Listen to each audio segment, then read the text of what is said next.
आज grammar section है। Today's grammar Monday. Sir इसका बैकग्राउंड चेंज कर।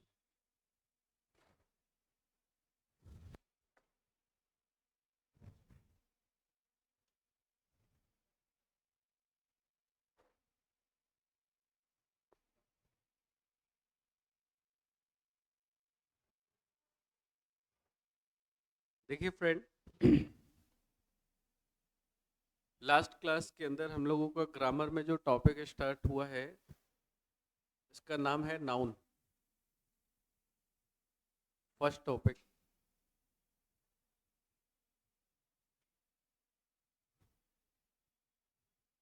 आज हम लोग पढ़ेंगे कंसेप्ट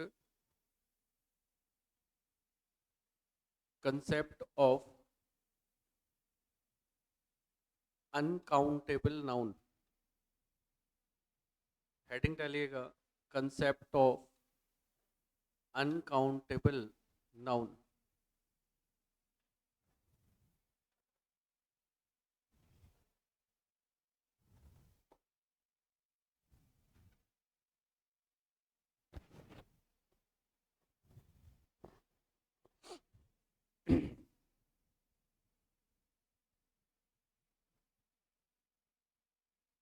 सबसे पहला पॉइंट, अनकाउंटेबल नाउन किसको कहते हैं।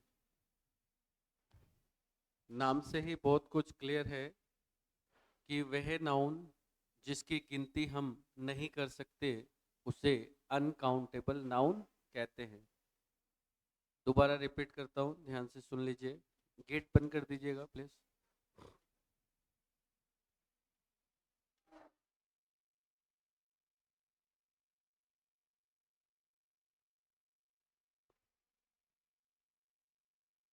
ठीक है, रटना नहीं है। आपसे कोई एग्जाम में नहीं पूछने वाला है कि अनकाउंटेबल नाउन क्या होता है, कोई नहीं पूछेगा। आपको क्वेश्चन दिया जाएगा और आपको पहचानना है कि जो दिया गया है वो नाउन अनकाउंटेबल नाउन है या नहीं है। ठीक है, तो आप कैसे पहचानोगे कि ये अनकाउंटेबल नाउन है या नहीं? कैसे पहचानोगे? तो दो तरीका है, या तो आप उसको याद कर लो या तो उसको समझ लो। तो मेरे हिसाब से समझ लोगे तो ज़्यादा बढ़िया रहेगा। और याद कितना करोगे, बहुत सारे कंटेंट है। तो पहला पॉइंट ये, अनकाउंटेबल नाउन उसको कहते हैं जिसकी गिनती हम नहीं कर सकते। यानी पहला लाइन मेरे साथ साथ लिखेंगे, noun which, noun which cannot be counted, noun which cannot be counted is called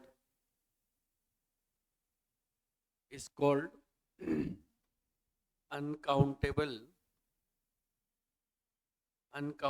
noun। वह नाउन जिसकी गिनती हम नहीं कर सकते हैं उसे अनकाउंटेबल नाउन कहते हैं। पहला पॉइंट, फर्स्ट पॉइंट लिखेंगे। दूसरा पॉइंट क्या है? सेकेंड पॉइंट क्या हो सकता है? सोच के देखिए, दूसरा पॉइंट क्या हो सकता है? आपके दिमाग में क्या चल रहा है इसके बारे में? दूसरा पॉइंट ये हो सकता है कि वह नाउन जिसके अंत ईएस का प्रयोग नहीं होता है उसे हम अनकाउंटेबल नाउन कहते हैं। मतलब जब भी आप, तो आप कभी भी एस ईएस, जैसे मैंने एक वर्ड यहाँ पे लिखा, इंफॉर्मेशन। इंफॉर्मेशन, तो इंफॉर्मेशन का मतलब क्या होता है? इंफॉर्मेशन का मतलब होता है, यही होता है ना भाई। देखो भाई, लिखो मत, देखिए। तो क्या हम इस सूचना, तो सूचना ही होता है, क्या हम इसमें एस लगा सकते हैं? नहीं लगा सकते। अगर हम इसमें एस नहीं लगा सकते, इसका मतलब ये कौन सी नाउन की कैटेगरी में गया? Uncountable noun. जैसे मान लीजिए हमने यहाँ पे लिखा मनी। क्या लिखा? मनी। क्या इस मनी को हम ऐसे लिख सकते हैं? मनीज नहीं लिख सकते। क्यों? क्योंकि ये अनकाउंटेबल नाउन है। आप मनी को नहीं गिन सकते हैं, हाँ आप रुपी को गिन सकते हैं, आप डॉलर को गिन सकते हैं, है ना, इनको गिन सकते हैं, मनी को आप नहीं गिन सकते। अच्छा, एक और वर्ड देखिए, जैसे मैंने बोला एडवाइस, इसका मतलब क्या होता है? सलाह। क्या हम एडवाइसेस लिख सकते हैं? नहीं। क्यों नहीं लिख सकते? क्योंकि ये अनकाउंटेबल नाउन की कैटेगरी में आता है। ठीक है, यानी जब हम आज इस क्लासरूम से बाहर जाएंगे तो ये कंटेंट हमारा बिल्कुल क्लियर हो जाना चाहिए। यानी रास्ते चलते भी अगर तुमसे कोई अनकाउंटेबल नाउन बोल दे तो क्वेश्चन बन जाना चाहिए। आई बात समझ में? अच्छा, जैसे मान लीजिए सामने एक और वर्ड लिखा, ये मैं सारे वर्ड आपको लिखवाऊंगा, मैं बस समझा रहा हूँ, समझ जाइएगा, क्योंकि कंटेंट को समझना बहुत इंपॉर्टेंट है। कंसेप्चुअल बनिए, रटने की कोशिश ना करें। ये क्या लिखा है मैंने? पोएट्री। पोएट्री को हिंदी में क्या कहते हैं? कविता। क्या कहते हैं? अच्छा, और मैंने लिखा पोएम। पोएम को क्या कहते हैं? कविता। दोनों में क्या अंतर है? कभी सोचा आपने दोनों में अंतर क्या है? तो देखिए, पोएम में एस लग सकता है, पोएम्स। पोएट्री में कभी एस यस नहीं लग सकता। यानी अगर कभी भी आपको क्वेश्चन में पोएट्री की जगह पोएट्रीज लिखा हुआ मिले तो आप समझ जाना कि गलत है। क्यों गलत है इसका कारण बताता हूं। इसको हिंदी में कविता बोलते हैं और इसको बोलते हैं कविता में प्रयोग किए गए शब्द, और उनमें जो शब्द, उनकी रचनाएं जो होती है उसको आप कभी गिन नहीं सकते। यानी जो राइटर लिखता है उनकी उसको आप कभी नहीं गिन सकते, उसी को पोएट्री कहा जाता है। ये अलग बात है कि हम पढ़ लेते हैं कि पोएट्री माने कविता होता है, कविता नहीं होता है। कविता अगर इसका मतलब कविता होता है तो फिर इसका मतलब क्या होता है ना? तो पोएम का मतलब कविता होता है, पोएट्री का मतलब कविता में प्रयोग किए गए रचनाएं, उनके शब्द, उसको बोला जाता है। आप उसको कभी नहीं गिन सकते। एक और शब्द बताता हूं, ध्यान से सुनिए। देखिए क्या लिखा है? फर्नीचर। तुम बोलोगे सर फर्नीचर को तो गिन सकते, नहीं गिन सकते। ये बेंच है, ये टेबल है। फर्नीचर का मतलब क्या होता है? फर्नीचर मतलब होता है बेंच, टेबल, सोफा, सब कुछ। सब कुछ होता है उसके अंदर, सब कुछ आ गया, उसको आप नहीं गिन सकते। चलो एक और एक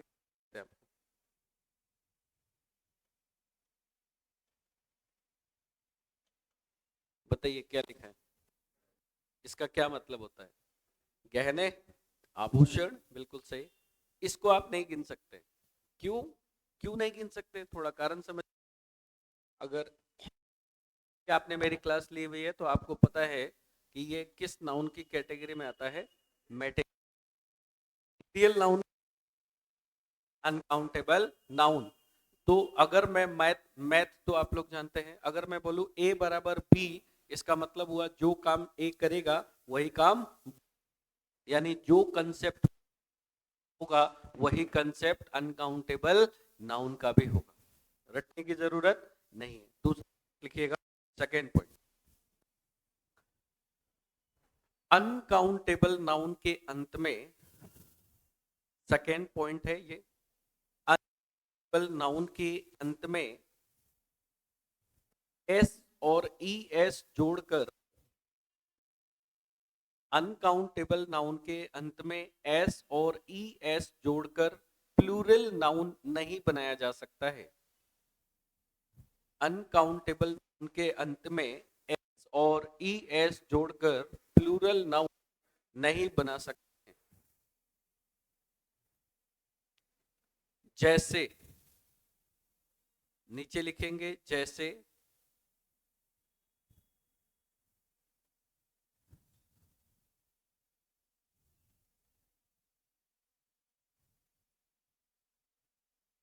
चलिए जैसे में नीचे लिखेंगे साहब मेरे साथ। मैंने आपके सामने एक सेंटेंस लिखना चाहा, देखिएगा।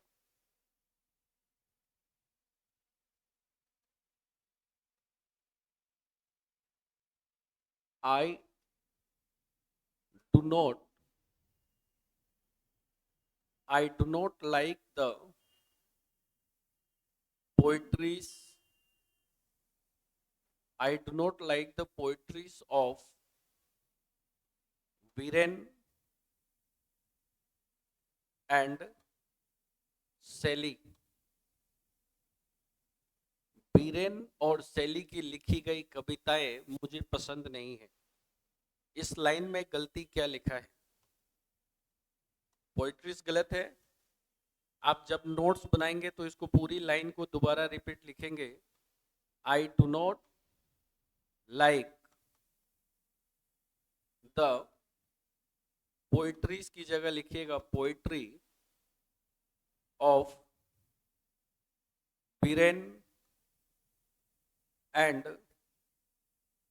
शैली। दूसरा एग्जाम्पल लिखेंगे दोस्त।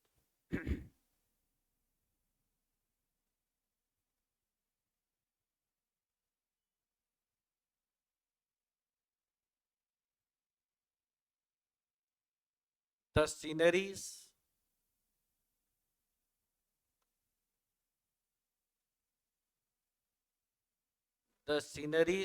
of Kashmir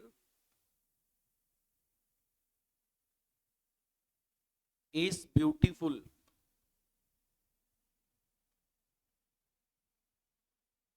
and attractive.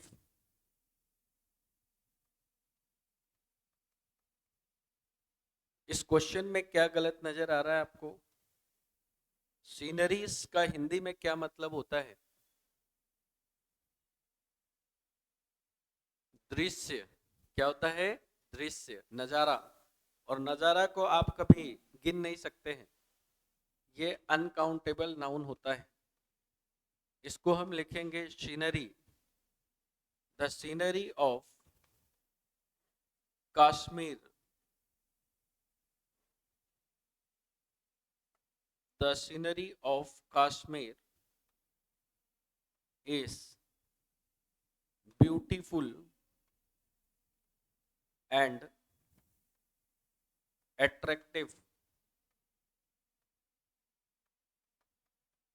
इसमें गलती सीनरी है क्योंकि ये अनकाउंटेबल नाउन है।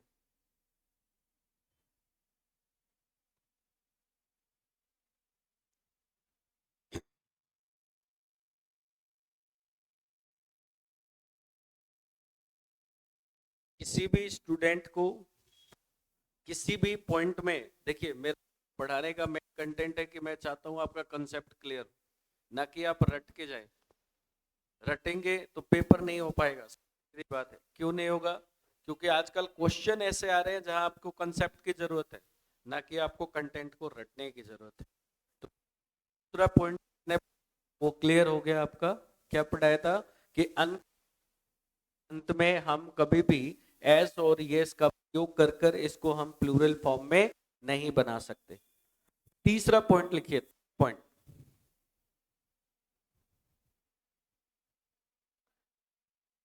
सोच के देखिए क्या हो सकता है तीसरा पॉइंट। मैंने स्टार्टिंग पॉइंट आपका किया था कि अनकाउंटेबल नाउन जो होता है ना, ऐसा नाउन है जिसको आप नहीं सकते। तो ध्यान से सोच के देखिए, जिस चीज को आप गिन नहीं सकते, पहले हम, ये आवाज कट कट, क्या हम उसके पहले कभी ए और एन लगा सकते हैं क्या? दोबारा रिपीट कर, जैसे मान लीजिए हमने यहाँ पे लिखा एक वर्ड, मैंने लिखा यहाँ पे एडवाइस, मान लो, ठीक है। आपको चल गया कि सर ये जो एडवाइस लिखा है ये अनकाउंटेबल नाउन है। मैंने आपको बोला कि इसके पहले हम क्या ए या एन लगा सकते हैं? क्यों? क्यों नहीं लगा सकते? इसलिए नहीं लगा सकते क्योंकि ये जो एडवाइस लिखा गया है ये किस तरह का नाउन है? तो ये अनकाउंटेबल है। और इसका हिंदी में क्या मतलब होता है? एक। क्या ये दोनों बराबर हो सकते हैं? नहीं, नहीं हो सकते। तो जब ये दोनों बराबर नहीं हो सकते तो हम अनकाउंटेबल नाउन के पहले ए और एन का प्रयोग कभी भी नहीं कर सकते। बात समझ में? अब बात रहा कि सर क्या हम द लगा सकते हैं? तो द हम लगा सकते हैं। कब लगाएंगे, किस तरह के कंटेंट में लगाएंगे? तो ध्यान से सुनिए। अगर क्वेश्चन में ऐसे लिखा हुआ आए, नाउन ऑफ नाउन, इस तरीके से अगर लिखा हुआ आता है, तो ये वाला जो नाउन है ये हमेशा क्या बन जाता है? स्पेसिफिक बन जाता है। सर स्पेसिफिक का क्या मतलब है? स्पेसिफिक का मतलब है विशेष। तो इस तरह के कंडीशन में आप यहां पर द लगा सकते हैं, चाहे ये नाउन प्रॉपर हो, कॉमन हो, कलेक्टिव हो, काउंटेबल, अनकाउंटेबल हो, किस तरह का भी नाउन हो, इस तरह से अगर लिखा गया है तो आप यहां पर आंख बंद करके द लगा सकते हैं। लेकिन नाउन के पहले हम कभी भी ए और एन का प्रयोग नहीं कर सकते। तीसरा पॉइंट लिखिए, लिखिए अनकाउंटेबल नाउन के पहले, अनकाउंटेबल नाउन के पहले ए और एन का प्रयोग नहीं किया जाता है। अनकाउंटेबल नाउन के पहले ए और एन का प्रयोग नहीं करते हैं। इसी के ठीक नीचे लिखिएगा 4 नंबर पॉइंट, अनकाउंटेबल नाउन के पहले द का प्रयोग, अनकाउंटेबल नाउन के पहले द, THE, द का प्रयोग विशेष परिस्थिति में करते हैं। विशेष परिस्थिति में करते हैं। विशेष परिस्थिति का मतलब स्पेसिफिक, नाउन ऑफ नाउन, नीचे में लिखिएगा नाउन, नाउन ऑफ नाउन, ठीक है। उसके पहले द लगा दीजिए, पहले वाले नाउन से पहले नाउन ऑफ नाउन। बहुत बढ़िया। चलिए अब मैं आपको क्वेश्चन देता हूं, देखते हैं आप कितने कर पाते हैं। जैसे मान लीजिए हमने यहां पर एक एग्जाम्पल लिखा, उसने मुझे, ही गेव मी एन एडवाइस, उसने मुझे एक सलाह दिया। सबको पता है ये गलत है, आप लोग सब जानते हैं गलत लिखा है, क्योंकि सर आपने अभी अभी तो पढ़ाया कि अनकाउंटेबल नाउन से पहले ए और ए ना, इसका मतलब गलत है। चलिए इसको सही कैसे कर सकते हैं? ऐसा हम क्या लिखें जो ये सही हो जाए? तो देखिए मैं आपको बताता हूं, इसको सही करने के लिए हमें लिखना पड़ेगा कि ही गेव मी, क्या दिया उसने? यहां पे लिखना पड़ेगा ए पीस ऑफ, और उसके बाद आप लिखिए यहां पे एडवाइस, ऐसे लिखना पड़ेगा। He gave me a piece of advice. तो हमने क्या बताया कि अनकाउंटेबल नाउन को यदि हमें काउंटेबल की तरह दिखाना होता है तो हम उसके पहले कुछ शब्दों का प्रयोग करते हैं। कौन से शब्द का प्रयोग करते हैं? जैसे हम प्रयोग करते हैं, इधर लिखता हूं, ध्यान से सुनिए। हम प्रयोग करते हैं ए पीस ऑफ, अगर एक से ज्यादा है तब हम लगाएंगे पीसेस ऑफ। हम प्रयोग करते हैं ए स्लाइस ऑफ, एक से ज्यादा है तो हम लगाते हैं स्लाइसेस ऑफ, स्लाइसेस ऑफ। हम यूज कर सकते हैं ए टाइप ऑफ, अगर एक से ज्यादा की बात कर रहा है तो हम यूज करते हैं टाइप्स ऑफ। और भी बहुत सारे वर्ड हैं, जैसे हम बोले ए बीट ऑफ, अगर एक से ज्यादा की बात कर रहा है तो हम यूज करेंगे बिट्स ऑफ। जैसे मान लीजिए हमने आपके सामने एक और क्वेश्चन रखा, क्वेश्चन देखिएगा। हमने लिखा he gave me two important, two important information, ऐसे दिया। इंफॉर्मेशंस, और मैं पूछूं कि बताइए इसमें गलती क्या है, व्हाट इज द एरर। हाँ जी, तो पहला गलती तो ये है कि इसने इंफॉर्मेशन में क्या लगाया है, एस, जो कि बिल्कुल गलत है, ये गलत है। अच्छा, इसको सही कैसे लिख सकते हैं, तब हमें लिखना पड़ेगा कि उसने मुझे दिया, क्या दिया, ही गेव मी टू, और टू के बाद हम लगाएंगे इम्पोर्टेंट, तो इम्पोर्टेंट क्या दिया उसने। अब हम यहां पे लिखेंगे, देखिए टू लिखा हुआ है ना, तो टू के साथ आप पीस नहीं लिख सकते, आपको लिखना पड़ेगा पीसेस, और फिर लिखना पड़ेगा ऑफ, और इसके बाद आपको लिखना पड़ेगा यहाँ पे इंफॉर्मेशन। यहां पर ये गलत है। पॉइंट क्लियर, क्या सीखा आपने, ही गेव मी एन एडवाइस, नहीं, ये गलत है, क्यों, क्योंकि ये अनकाउंटेबल नाउन है। तो अगर हमें लिखना है तो हमें ए पीस ऑफ लिखना पड़ेगा, अगर यहाँ दो लिखा है तो टू पीसेस ऑफ लिखना पड़ेगा। बात समझ में आ गया, एक बार को लिखिए फिर हम आगे चलते हैं प्लीज। अनकाउंटेबल नाउन किसी भी प्रकार का क्वेश्चन पेपर में आ जाए, क्लियर हो जाना चाहिए। ये आप पढ़ रहे हैं तीसरा नंबर कंसेप्ट।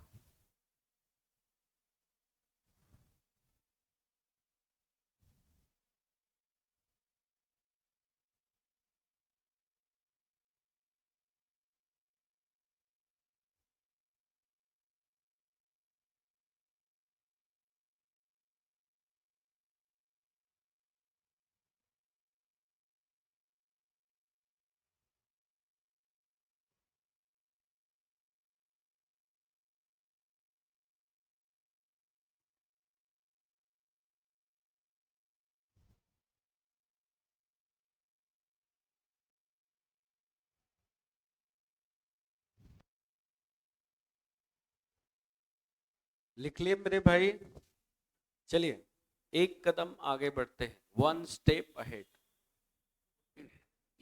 रुक गया भाई, ऐसे क्यों नाराज हो रहा है यार। आप लोग भी खाटू धाम जाओ, घूम के आओ, गजब का नजारा है।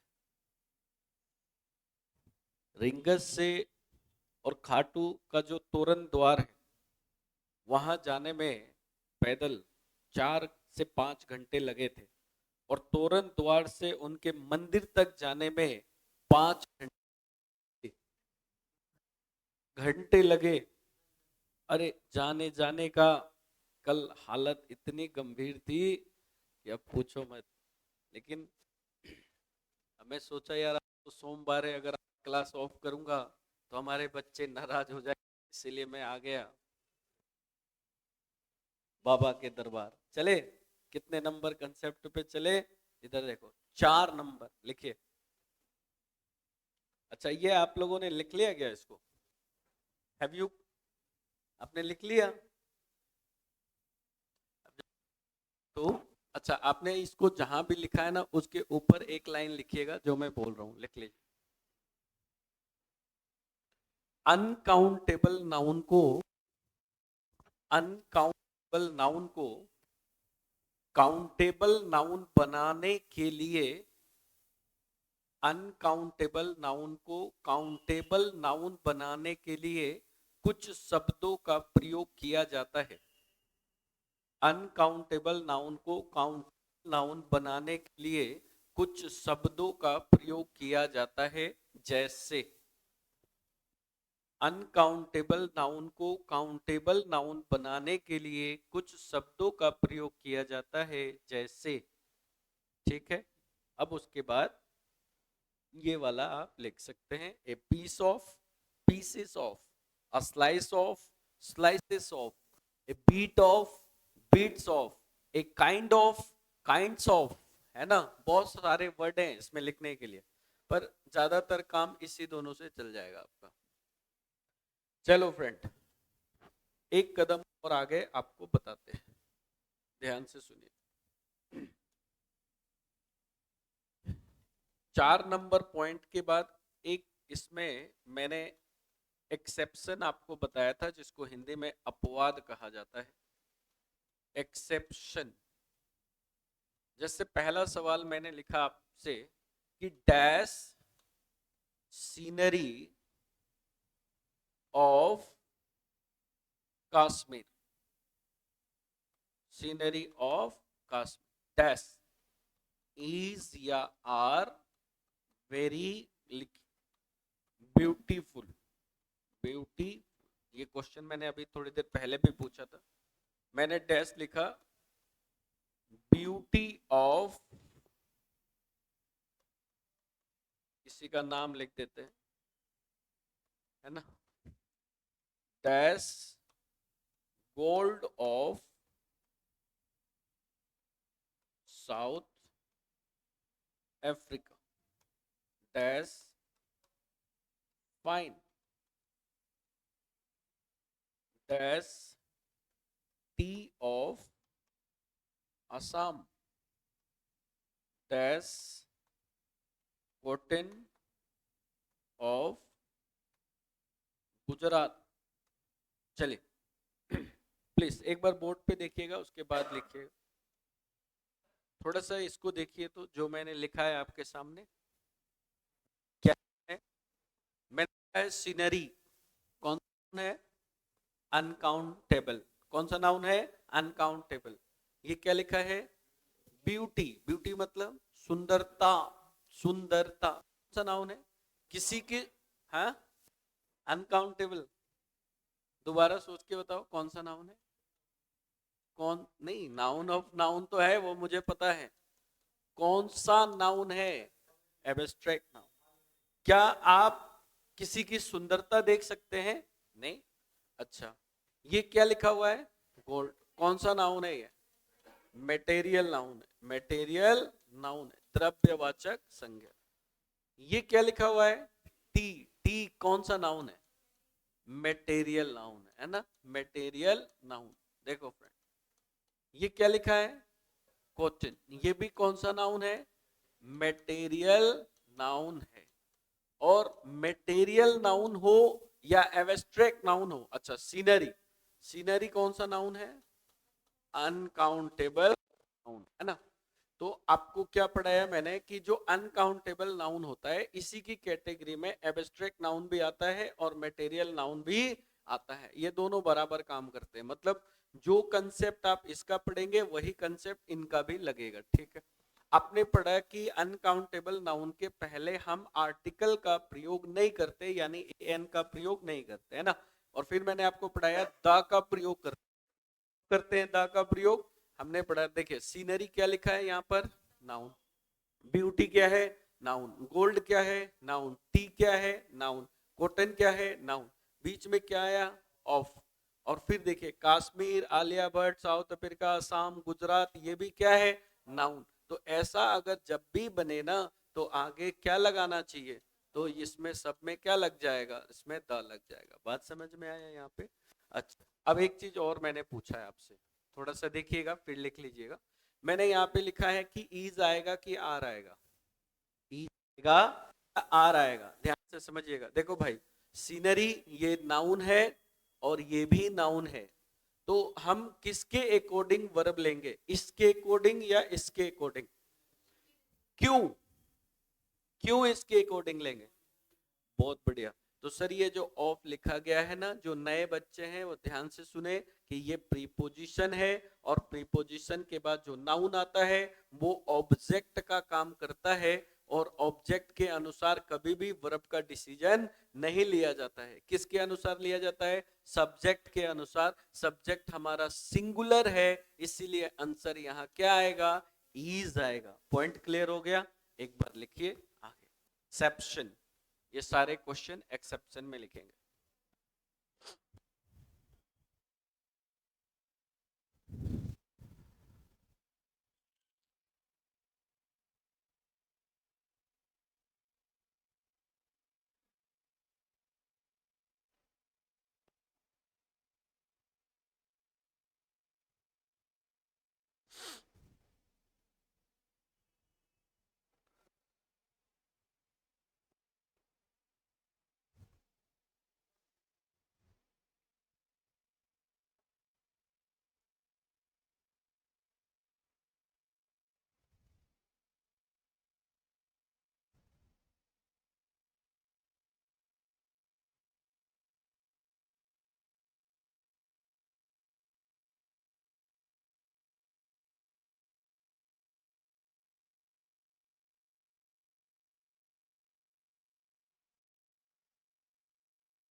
नोट्स शुरू से बनाते चलिएगा। नोट्स आपका खुद का होना चाहिए, हैंड रिटन नोट्स।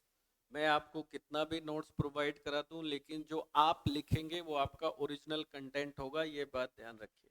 इस नोट्स आप बनाते चलेंगे। जहां भी आपको लगता है कि सर समझ नहीं आ रहा, प्लीज प्लीज प्लीज पूछिए। जितना आप पूछेंगे उससे 2 गुना ज्यादा पूछूंगा, है ना। ऐसे नहीं पूछने से क्या होता है, डाउट होता है। अगर डाउट आपके मन में है तो आज एक डाउट है, कल दूसरा होगा, परसों तीसरा होगा, चौथा, इस तरह से डाउट बढ़ता जाएगा। इसीलिए जो पहला डाउट है यहीं पे क्लियर कर लीजिए। पूछने में कोई क्या नहीं होना चाहिए। ऐसे नहीं कि सर पूछूंगा तो सामने वाला क्या बोलेगा। किस में?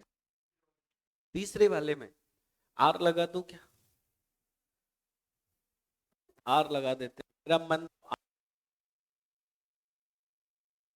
गोल्ड, हाँ, गोल्ड की वजह से आर लगा दूं। गोल्ड क्या है? आप मटेरियल नाउन पढ़े हुए हैं, मटेरियल नाउन के साथ वर्ब्स, लेकिन हमें वो रटने की जरूरत नहीं। मैंने क्या बोला? जो मटेरियल नाउन है वो अनकाउंटेबल, और अनकाउंटेबल जब हम सकते तो वो कभी प्लूरल हो ही नहीं सकता, इसीलिए एक है। ठीक है, चले आगे। लिखिए कंसेप्ट नंबर 5, पांचवा कंसेप्ट।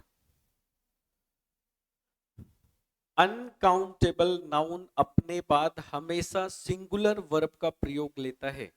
अगला पॉइंट लिखिएगा, अनकाउंटेबल नाउन अपने बाद हमेशा सिंगुलर वर्ब का प्रयोग लेता है।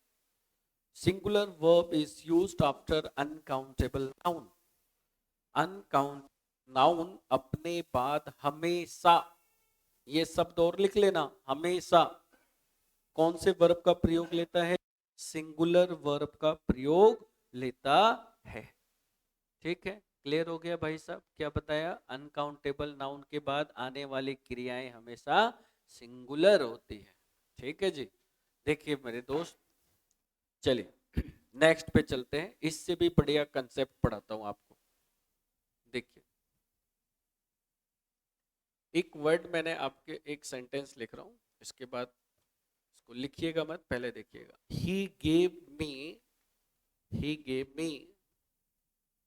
Many informations, he gave me many informations। देखिए, लिखिएगा मत, प्लीज समझिएगा। he gave me many informations। आपको इतना तो पता है कि सर ये गलत लिखा है, हाँ गलत है। क्या गलत है इसमें? ये गलत है कि सर इसमें एस नहीं आएगा, ये गलत है। एम आई राइट? एस नहीं आएगा। चलो चलो, 1 मिनट के लिए मान लेते हैं कि हम यहां से एस को हटा देते हैं। हमने यहां लिख दिया कि ही गेव मी मेनी, और मैंने यहां लिख दिया इंफॉर्मेशन, ये लिख दिया मैंने। चलो, आपकी कहने पर मैंने एस को हटा दिया, क्योंकि आपके टीचर ने आपको पढ़ाया है इंफॉर्मेशन एक अनकाउंटेबल नाउन है, और अनकाउंटेबल नाउन से के साथ हम एस एस नहीं जोड़ सकते, ये आपको पढ़ा दिया। उस हिसाब से आपने एस हटा दिया। अब बताओ सही है?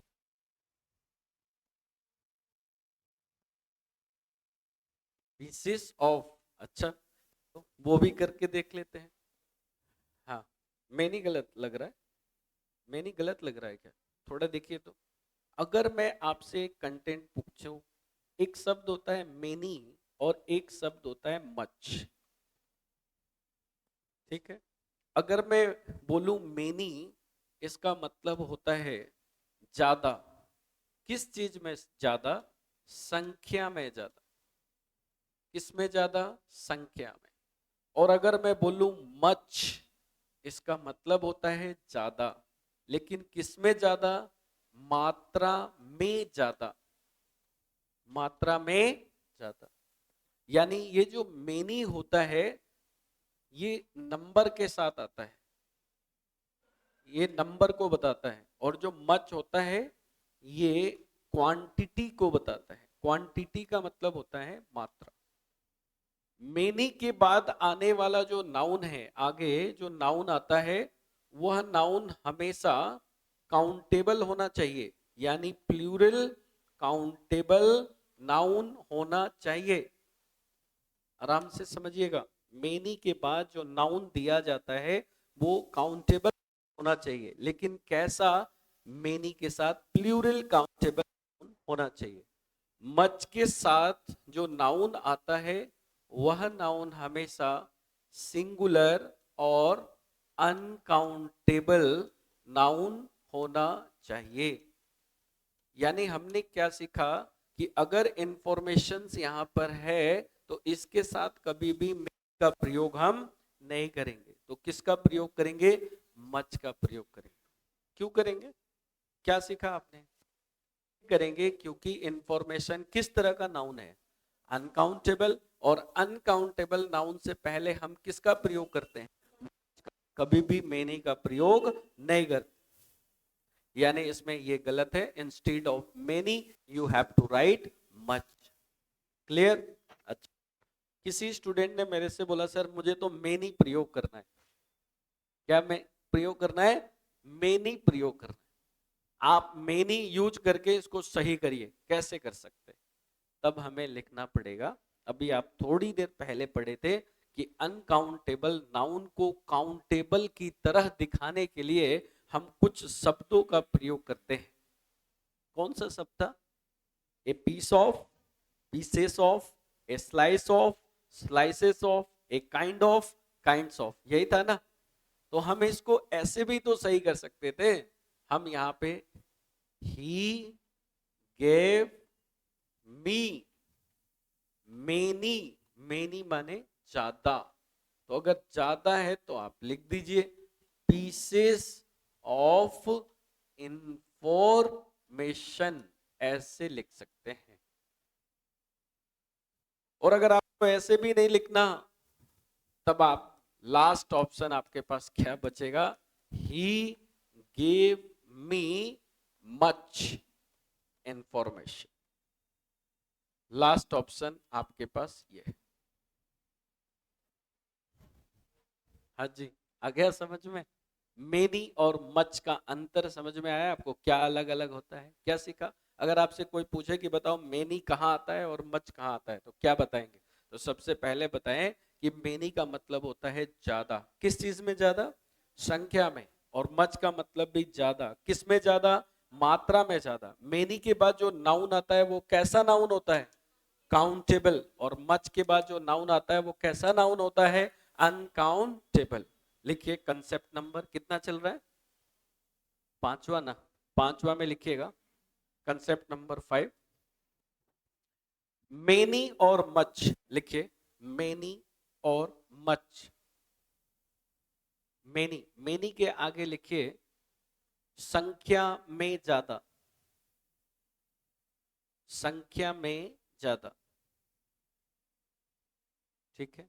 मेनी के नीचे जो जो बोल रहे हैं वो लिखते चलिएगा। नीचे लिखिए मेनी अपने बाद, मेनी अपने बाद प्लूरल काउंटेबल नाउन का प्रयोग लेता है। मेनी अपने बाद प्लूरल काउंटेबल नाउन का प्रयोग लेता है। मेनी अपने बाद प्लूरल काउंटेबल नाउन का प्रयोग लेता है। ठीक है? नीचे लिखिए मच, मच लिखिए मात्रा में ज्यादा, मात्रा में ज्यादा। लिखिए मच अपने बाद, मच अपने बाद सिंगुलर अनकाउंटेबल नाउन का प्रयोग लेता है। मच के बाद सिंगुलर अनकाउंटेबल नाउन का प्रयोग करते हैं। Singular uncountable noun. नीचे लिखिए एग्जाम्पल, एग्जाम्पल। एग्जाम्पल में सबसे पहले आप लिखेंगे he gave me many informations, he gave me many informations।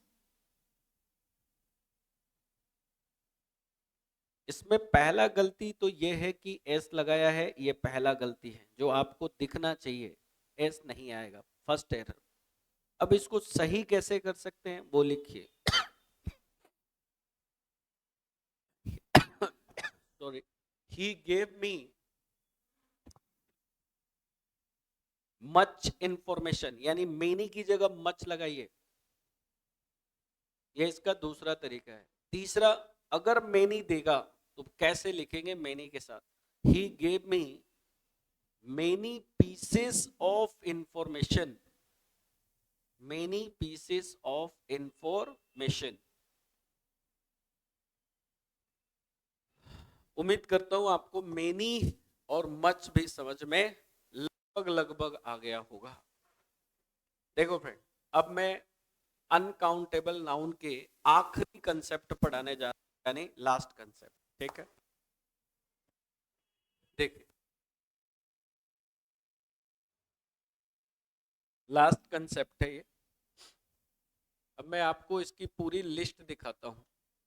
Heading डालिएगा, list of uncountable, list of uncountable noun. इसकी पूरी लिस्ट देखिए एक साथ, लिस्ट ऑफ अनकाउंटेबल नाउन। और ये अगर आप ऊपर पढ़ाए गए मेरे कंसेप्ट अगर आपको मान लीजिए कि भूल गए, याद नहीं है, तो आप इसको याद कर लीजिएगा। किसको? जो अब पढ़ाने जा रहा हूं। क्या याद करना है भाई? पहला, अनकाउंटेबल नाउन में कौन आता है? सीनरी आता है। लिखिए सीनरी। सीनरी का हिंदी में मतलब होता है दृश्य, सीनरी। दूसरा लिखिए पोएट्री, पोएट्री यानी कविता। तीसरा लिखिए फर्नीचर, फर्नीचर मतलब फर्नीचर ही होता है। Scenery, poetry, furniture. नेक्स्ट लिखिए लगेज, लगेज माने होता है सामान, लगेज का मतलब होता है सामान। नेक्स्ट लिखिए बैगेज, बैगेज मतलब होता है बोरिया बिस्तर, बैगेज का मतलब होता है बोरिया बिस्तर। अगर रूम रेंट लेके रहते हैं और गलती से आपने किराया नहीं दिया तो मकान मालिक दूसरे दिन आके बोलेगा बेटा तेरा बोरिया बिस्तर फेंक दूंगा। तो उसको बोलना भैया बोरिया बिस्तर का इंग्लिश जानता है क्या? उसको बैगेज कहते हैं। ठीक है, scenery, poetry, furniture, luggage, baggage. आगे वर्ड लिखिए वेस्टेज, वेस्टेज का मतलब होता है बेकार की वस्तुएं, कूड़ा करकट जिसको कहा जाता है, बेकार की वस्तुएं, कूड़ा करकट, वेस्टेज। अगला वर्ड लिखिए पोस्टेज, पोस्टेज, पोस्टेज का मतलब होता है डाक से संबंधित है। लिखिएगा डाक से संबंधित। आप 5 मिनट बाहर रहिए प्लीज, क्लास खत्म होने के बाद आइएगा। कोई बात नहीं, भैया से बोल दीजिए सर ने बोला है। स्टेज, ठीक है। नेक्स्ट वर्ड लिखिएगा इंफॉर्मेशन, इंफॉर्मेशन का मतलब लिखिए सूचना, इंफॉर्मेशन मतलब सूचना। इसके बाद लिखिए न्यूज, न्यूज मतलब समाचार। इसके बाद लिखिए एडवाइस, एडवाइस का मतलब लिखिए सलाह।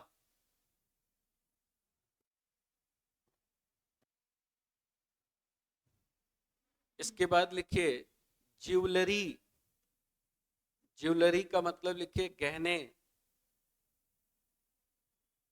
नेक्स्ट वर्ड लिखिए मशीनरी, मशीनरी मतलब मशीन का सामान। अगला वर्ड है इक्विपमेंट, इक्विपमेंट का मतलब होता है उपकरण, उपकरण। नेक्स्ट वर्ड है ट्रैफिक। ट्रैफिक का मतलब ये ट्रैफिक पुलिस मत समझ लेना। ट्रैफिक का मतलब होता है जाम लग जाना। ट्रैफिक मतलब होता है सिग्नल।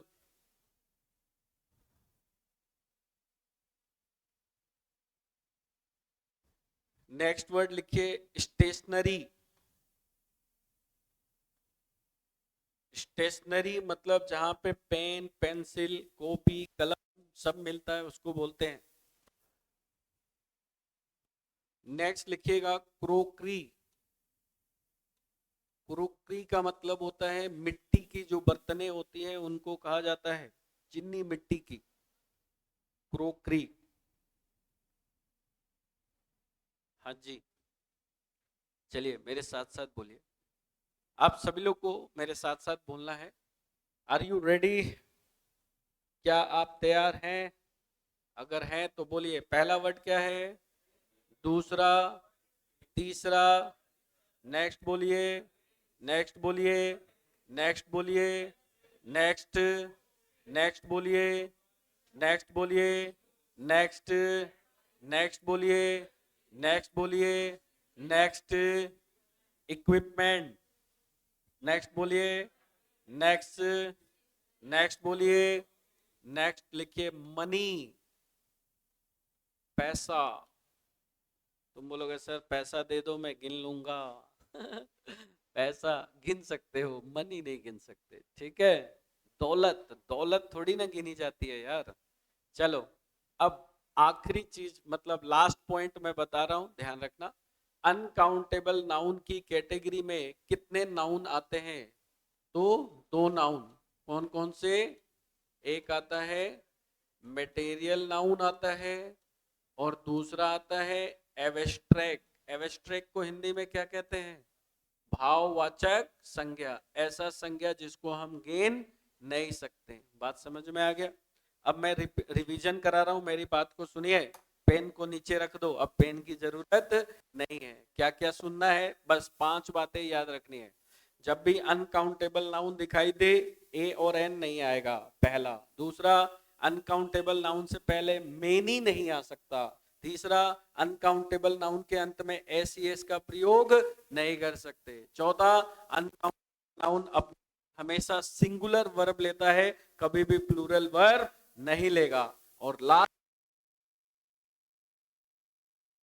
और एब्स्ट्रैक्ट नाउन। श्याम की जय। के लिए इतना है, कल आपसे दोबारा मुलाकात होगी नए कंसेप्ट के साथ, ठीक है। Thank you.